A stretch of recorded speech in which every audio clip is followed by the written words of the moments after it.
Thank you so much, Tammy. Let's start with Iran. Today, the Omani's foreign minister announced that the fourth round of the indirect talks with Iran has been postponed. Can you confirm that it's postponed or it's cancelled? And then what would you have to share on this with us? And the second one, do you have any reactions about the sectarian violence against the Syrian Jewish population with 2 days of deadly clashes near Damascus has left over 100? I can speak to both of those. This is what I can say about Iran, is that the United States was never confirmed to be participating in a fourth round of talks with Iran, which people had believed were Saturday in Rome, despite what there had been some reports. The timing and the venue had yet to be confirmed. I think, again, I would say this is a fluid situation, and I'm obviously saying things to you that are somewhat indistinct, but we expect another round of talks that will take place in the near future. So those details, that's what I have here, is that's what I can tell you. And we aren't, though, going, of course, as you might imagine, going to get into the details of any of the negotiations themselves. And a follow-up on Iran. The Iranian foreign minister has just tweeted that together with the Omani and U.S. interlocutors, we have decided to postpone the fourth round of talks for logistical and technical reasons.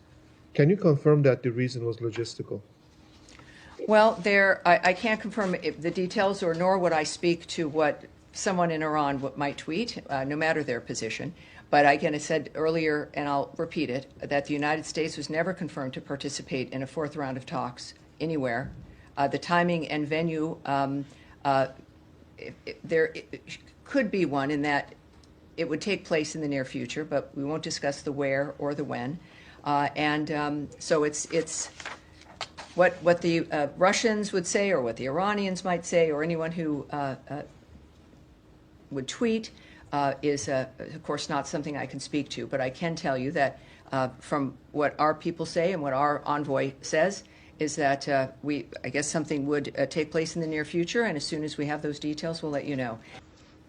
Would the Secretary consider a request from the President to replace Mike Wallace temporarily or in another fashion, if that is something that the President thinks would be good for the country?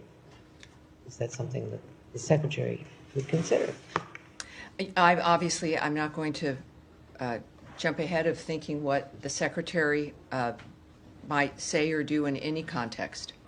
What we do know is that the President is, in fact, the one who is running this country. It is his leadership and vision that has set the tone and the trajectory and the policy.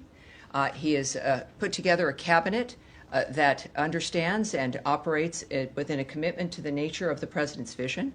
And we do know, of course, within all aspects of this, especially with foreign policy, there has been tremendous success in our foreign policy, and of course it continues. And that is a dynamic that's not going to change, but is a result of President Trump's vision and his day-to-day work in making the situation possible and functional. And of course, I would say certainly with what we've done in 100 days with getting people to the table, the nature of what is happening with the Houthis, the fact that Iran is at the table, it is a tremendously successful foreign policy, and whatever the President decides, it will be successomething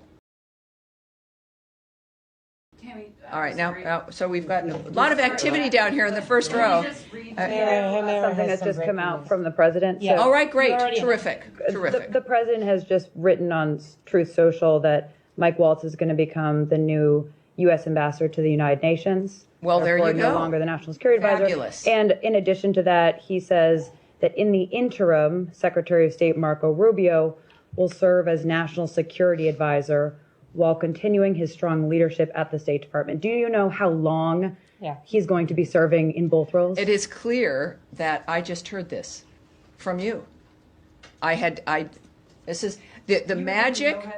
Well, I have some insights as to the potential of certain things that might happen. But when the president, and this of course is all presidential decisions, right? So I'm with the State Department. It is, as I think would be clear to all of you, you don't want to get ahead of your skis in drawing conclusions or speculating about what may occur.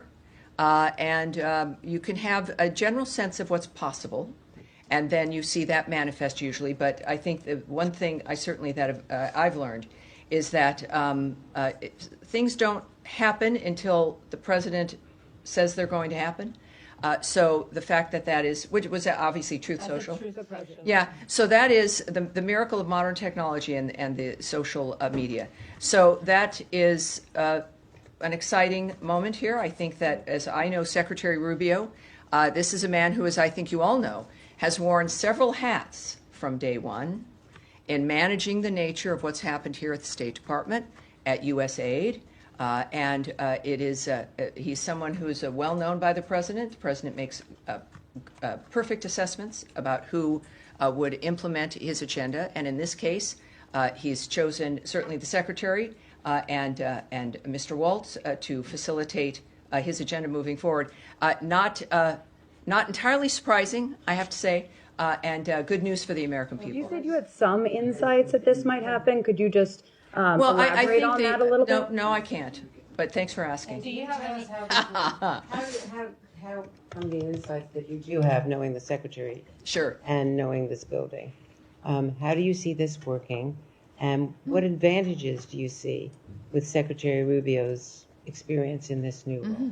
Well, and also his experience certainly in the Senate for so long. He knows everyone in the city. He knows how the city and how the departments, how the government works.